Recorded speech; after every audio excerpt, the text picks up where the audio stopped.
Aquarius, welcome back po dito sa Gemscake Tarot and Vlogs. Kamusta po kayo? I hope you are doing okay. Mapa-physical man yan, spiritual, mental, emotional.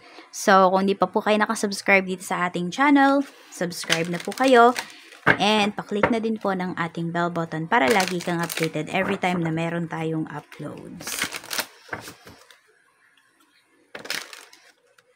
At sa mga nagbabalak naman po na magpa-private readings, mag-avail ng ating Yours Bracelet, Yours EA, at Yours Afero Manifesto, message lang po kayo. Yan, para masend ko sa inyo yung buong details. At yung link po nandyan sa comment section, nakapin. So, yan lang po yung official Facebook page natin at aking email, Gmail. Ayan. So, ito yung energy mo, Aquarius. Sabi dito, you have divine knowledge that can help others through your spiritual teaching. Ayan, you have divine knowledge. So, may mga tao ba kayo dito na naturuan?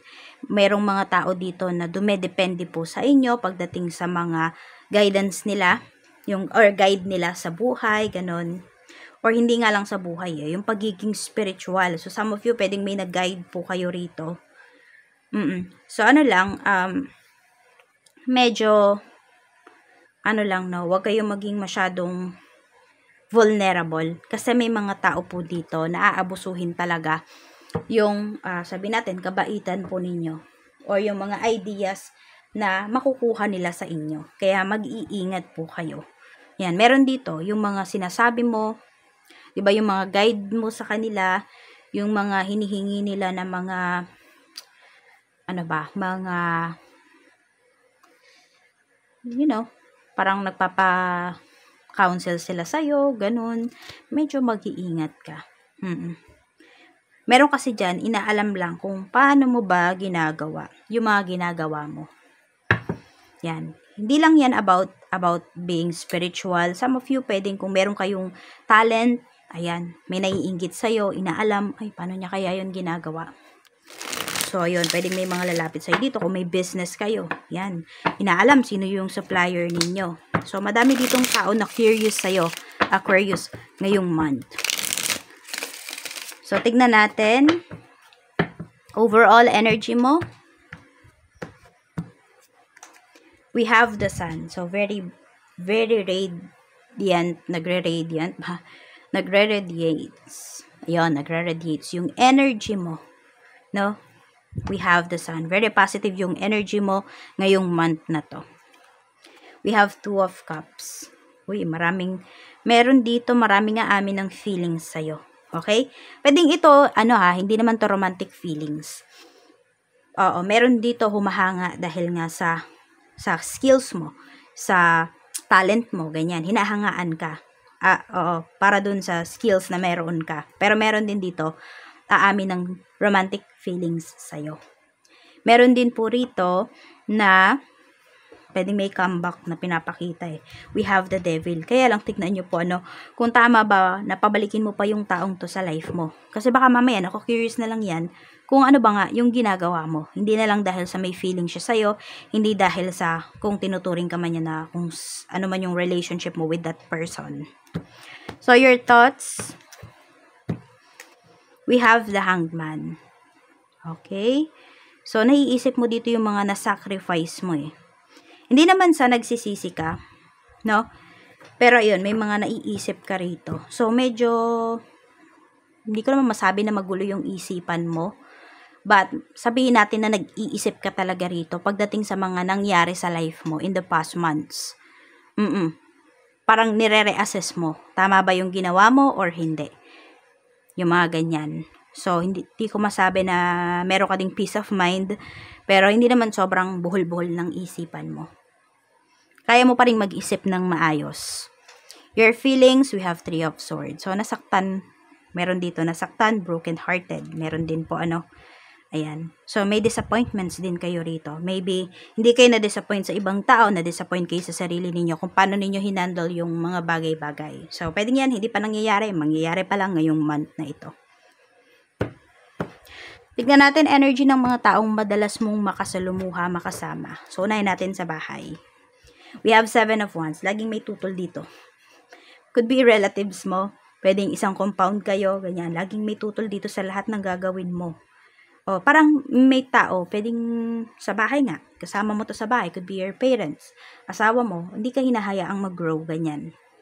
Yung lagi bang nakakontra sa mga ideas mo, sa mga gagawin mo, parang walang believe sa'yo. Ganyan yung parang pinaparamdam nila sa'yo ngayong month na to. Yun, mafe-feel mo talaga, ba't ganun? Parang wala silang tiwala sa akin, ganyan. Sa trabaho, we have the Empress. Sa trabaho naman dito, marami po sa inyo. O yun nga, dito. Mukhang sa trabaho, maraming humihingi ng advice sa'yo. Sa work. Or pwede rin may nagpapa-backer sa'yo rito. Sa business, we have 8 of Pentacles. Maganda yung pinapakita rito pagdating sa business. Sobrang magiging busy ka po ngayong months na ito. Ayan o, tuloy-tuloy talaga. Halos parang wala kayong pahinga. Sobrang focus mo din pagdating dito sa negosyo. Energy ng kaperahan. We have the Fool. So, pwedeng merong new opportunity dito para sa'yo, para kumita ka. Or pinag-iisipan mo pa kung itutuloy mo siya. So, we have the Lovers. Kasi nga, yun nga, yung iba po sa inyo, no? Wala kasing, feeling mo kasi wala nagtitiwala sa'yo. Yan. Tignan natin. Mga pagkakagastusan. We have 10 of Wands. So, kayo ba ay breadwinner sa family? Yan. Tignan natin. We have Page of Cups. Maraming magre-request sa'yo rito. Sa'yo maraming hihingi ng pabor ngayong month. So, maraming favors coming from mas mga nakakabata sa'yo. So, pwedeng mga pamangkin mo to. Ayun, sila pwede yung pagkagastusan mo. Kung meron ka namang anak, ayan, mga anak mo po. Check natin pagdating naman sa bagay na mabibili mo this month. We have the Tower. Meron dito, pwedeng may ibebenta kayong property, bahay, ganyan. We have 10 of Swords. So, hindi kayo yung magbebenta. Pero pwede rin for some of you, no? Baka may real estate agent dito. Pero meron din po dito kayo yung makakabili. So, parang ano siya sa mababang price, parang nagmamadali. Ano ba yun? Rush yung yung mabibili ninyo na property. Pwedeng some of you, land pa lang ito wala pang nakatayo na bahay. Yan po, no? So, you can grab this opportunity, pero check mo muna daw yung mga papers. Tignan natin. Okay, sa trabaho, kamusta ba yung treatment sa'yo? Pero ito nga yung tinuturing ka nga, 9 of Swords. We have 9 of Wands. We have Queen of Wands. So, maraming believe sa'yo pagdating dito sa trabaho. Kaya lang, parang ikaw na yung inaasahan nila. Kaya may the Empress dito, di ba? Yung madalas ang asahan sa bahay, mga nanay. So, di ba ganun yung tingin nila sa'yo? So, hindi lang pala advice yung hinihingi nila sa'yo. No, meron din dito, dahil, yan, believe sila sa'yo. Merong mga projects dito, may mga trabaho na pinapasa sa'yo. So, wag mo namang i-absorb yan lahat at wag kang umuulang. 'Di ba? Hindi porket kaya mo, ikaw na yung gagawa. Sa'yo na ipapasa. So, know your limits. Dapat marunong kang tumanggi rito.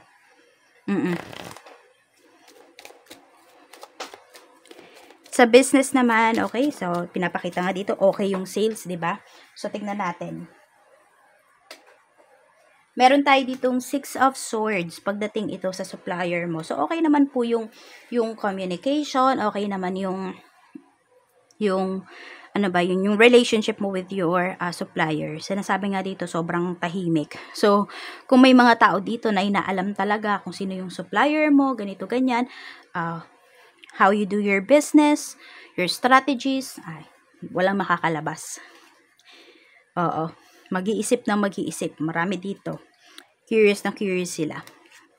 So, ito naman sa clients mo. Yan, marami kang mga big time na clients dito ngayong month. So, alagaan mo talaga yan para, 'di ba, maging suki mo sila. Hindi lang maging one-time client.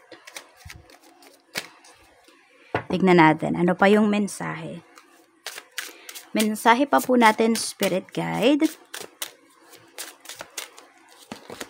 family. Sabi rito, loving your friends and family is central to your life purpose. Ayun, kaya masakit para sa'yo no, na maramdaman mo na walang bilib sa'yo yung family mo. Yan. So, pwede namang maayos kung ano man yung sigalot, yung misunderstanding dito sa family ninyo. Tignan natin. Okay, mga balita sa labas at loob ng bansa na magiging interested ka o pwedeng may kurot sa puso mo. Tignan natin yan. About saan yan? We have Knight of Pentacles. More on about mga workers. We have Wheel of Fortune. Okay, so more on may inspire ka dito. So, mga trabaho na, alam mo yun, mga trabaho na hindi nila inaasahan na mapupunta sila sa ganong trabaho, ganong business, pero yun yung nagpayaman sa kanila. Yun yung nagpaunlad sa life nila. So, more on may inspire ka dito. Tingnan natin. Yan yung mga mas mapapanood mo or mas matatandaan mo na mga balita. Mga, sabihin natin, mga OFW na sumakses sa ibang bansa, ganyan. Or hindi nga lang sa ibang bansa, kahit dito Page of Pentacles, ayan kaya mapapaisip ka dito, ano kaya yung business na pwede kong gawin, na umpisahan. So, yan, sabi ko nga, may inspire ka rito.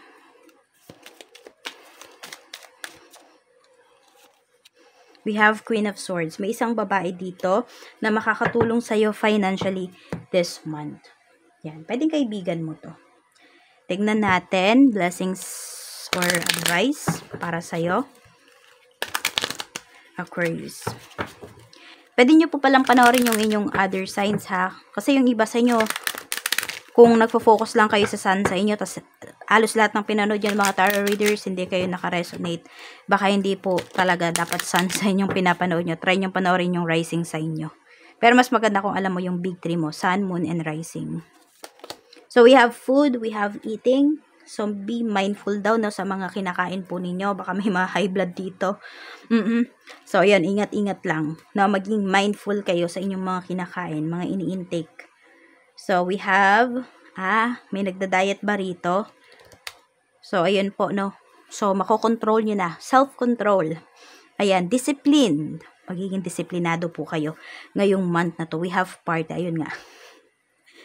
Marami nga kayong mga parties na pupuntahan dito. Madaming invites, So, yun nga, meron dito, inaalam lang siguro na, ayan, yung iba sa inyo, kung nag-diet kayo, tapos successful yung diet niyo, merong mga tao dyan, inaalam lang nila, ano ba yung ginawa mo. Meron naman dito, yun nga, yung strategy mo pagdating sa business. So, medyo mag-ingat-ingat kayo rito ha, kung sino ba yung mga nag-i-invite sa inyo. Minsan, kahit kaibigan mo yan, mag-ingat ka pa rin kasi baka hindi mo yan totoong kaibigan. So, meron akong tip po sa inyo, Gawin nyo to September 1 mismo. Pwede mo tong gawin between 6 to 8 a.m. only. 1 teaspoon of cinnamon powder. Isang kutsaritang cinnamon powder. Lagay mo dito sa left palm mo. Tapos, hipan mo papasok ng front door ninyo. So, nasa labas ka. Open yung front door ninyo. Papasok ng bahay, hipan mo. To attract many blessings, lalo na pagdating sa pera. Pwede nyo pa pong gawin, pili lang kayo dyan kung ano yung gusto nyong gawin. Or kung ayaw nyo naman, edi okay lang din naman. Tip ko lang to sa inyo. Pwede mong gawin, bumili or magluto ka kung ano yung mas accessible sa inyo, ano yung mas magaan para sa inyo, yun yung gawin nyo. 3 to 4 klase ng kakanin. Meron na bibili, nasa styro lang hindi ko alam kung 3 yung laman nun or 4. So, yun, pwede nyong bilhin yun, diba? Oo. Tapos, pagsaluhan nyo ng family mo, breakfast, dessert, or as merienda. Para mas mag-stick sa inyo yung blessings. Gawin mo na yan ngayong September 1. So, yan lang po. Maraming salamat, Aquarius. More blessings to come and ingat ka always.